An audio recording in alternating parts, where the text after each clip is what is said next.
High বন্ধুরা, chapter নেক্সটে তোমাদের স্বাগত। আজ আমরা শিখব ফেসবুক অ্যাকাউন্ট পার্মানেন্টলি কীভাবে ডিলিট করতে হয়। তো চলো, প্রথমেই এই অ্যাপটি খুলে নেওয়ার পর আমরা এই যে 3 লাইন দেখা যাচ্ছে এই অপশানটায় আমরা ক্লিক করব। আমি দেখিয়ে দিচ্ছি,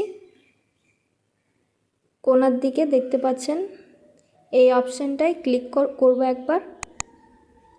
এরপর আমরা চলে যাব একটু নিচের দিকে।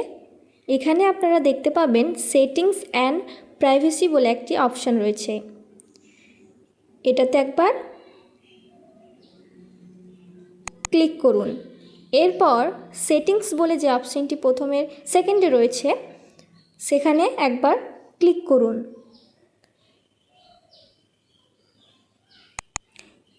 এরপর আমরা মেটা বলে যে অপশানটি প্রথমেই দেখতে পাবো সেখানেই রয়েছে পার্সোনাল ডিটেলস, আমরা সেখানে চলে যাব।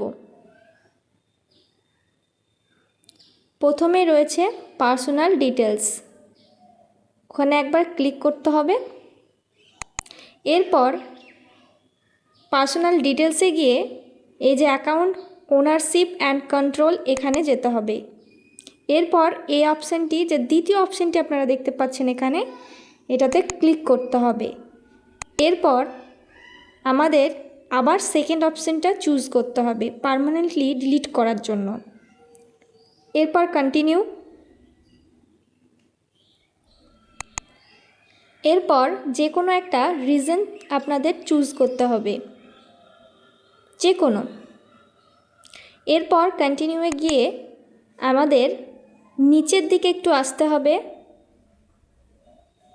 তার আগে আপনাদের যদি মনে হয় যে আপনারা এই অপশানগুলো পড়ে নেবেন তো পড়ে নিতে পারেন। এরপর পাসওয়ার্ড চাইবে, পাসওয়ার্ড আপনাদের মনে রাখতে হবে, পাসওয়ার্ড খুব দরকার। এরপর পাসওয়ার্ডটা দেওয়ার পরেই কন্টিনিউয়ে ক্লিক করলেই ফেসবুক অ্যাকাউন্টটি please subscribe, like, share, comment.